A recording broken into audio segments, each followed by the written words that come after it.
Hello, my name is Misha Powell, and this is my optimal ethics benchmarking on Walmart's employee diversity.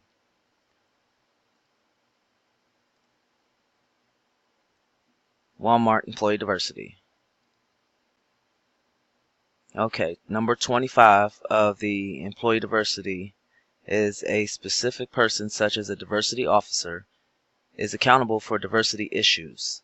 The answer to this is yes. Walmart does have a Chief Culture, Diversity, and Inclusion Officer, Mr. Ben Seba Hassan. He's also the Senior Vice President. Started in 2015. He is responsible for all ethics and diversity issues within Walmart on the corporate level. Number 26. Our employees reflect the gender, ethnic, racial, and religious diversity of qualified job applicants in the community. Sometimes.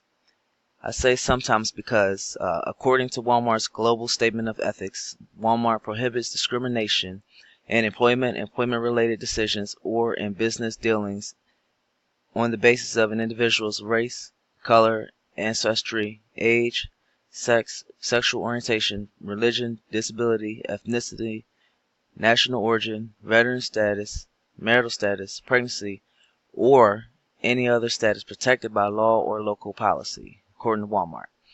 But they always have problems with issues with people and discriminating against employees especially.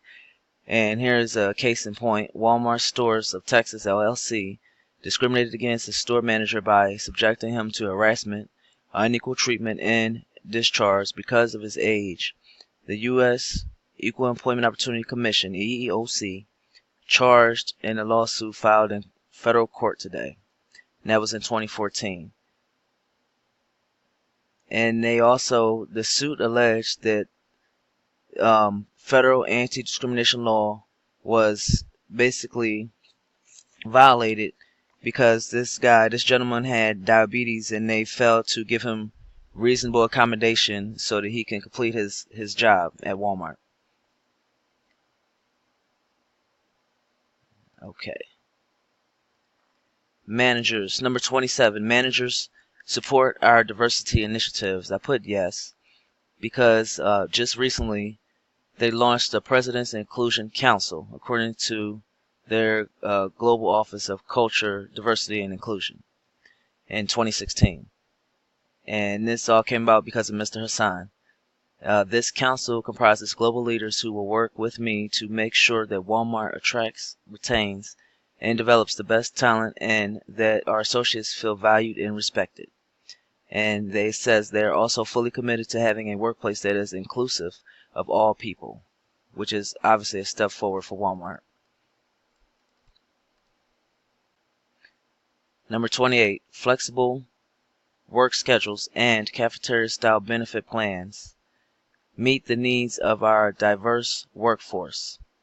I put no because, according to corporate Walmart, we offer competitive pay, health care, and benefits, as well as bonus opportunities, merchandise discounts, and most of all, a chance to move up, which of course is important to employees. But the problem being that they've had so many problems especially with litigation, as far as even class action lawsuits, where they have not been keeping to this standard. They have not been keeping their word to this.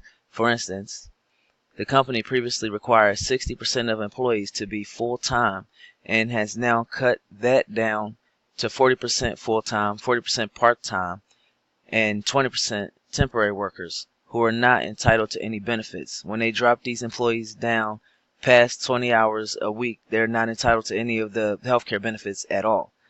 Walmart's low-wage workers cost taxpayers an estimated $6.2 billion in public assistance, including food stamps, Medicaid, and subsidized housing, according to a report published to coincide with Tax Day, April 15th, according to Forbes.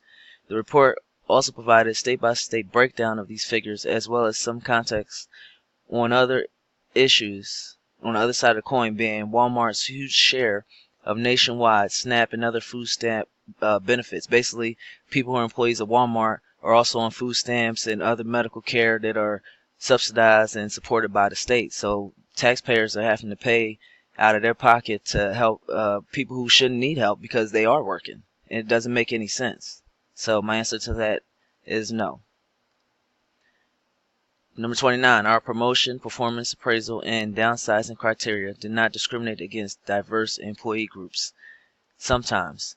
It's because according to the language of Walmart's Global Statement of Ethics, for one, and their 2016 Culture, Diversity, and Inclusion Report, it sort of words it to where they do not discriminate against diverse employees. But also, once again, however, Walmart constantly faces litigation and class action lawsuits because they are discriminating when it comes to promotions and performance appraisals, and when it comes to layoffs to minority employees and female employees and things of that sort. So sometimes for that metric. Number 30, diversity training workshops address self-awareness, employee differences, and employee commonalities. Sometimes. Again, according to the language of Walmart's Global Statement of Ethics, as well as their 2016 Culture, Diversity, and Inclusion Report, they do support diversity training that addresses these issues. And now, where the problem comes in is Walmart's human resource managers. They focus mainly on employee training programs that focus on customer service and sales performance. So when it's all said and done, diversity isn't the main point of their employee training programs. It's mostly on customer service, making sure the customers are happy in their purchases and that they're finding what they need in the stores, and also on the bottom line. They just want to know if they're making a profit. When it comes down to it, its sales performance is a primary concern for Walmart. So that's a problem. That's the reason why this is rated as sometimes. Number 31, achieving diversity goals are part of a manager's performance evaluation, sometimes.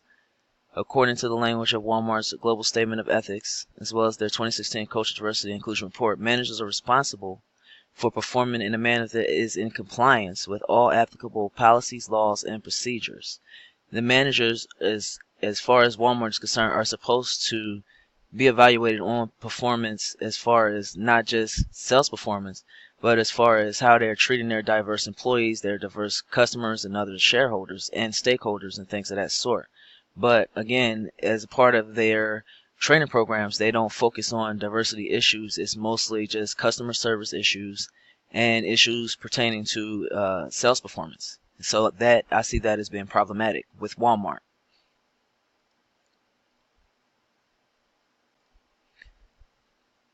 Okay, that's just the chart there. And then Walmart's final score on employee diversity. Number 2 for yes, number 4 for sometimes, and number 1 for no. And then this final slide here is just listing all of the references that were used to find this information and for this research. So that concludes my presentation, and thank you for your time.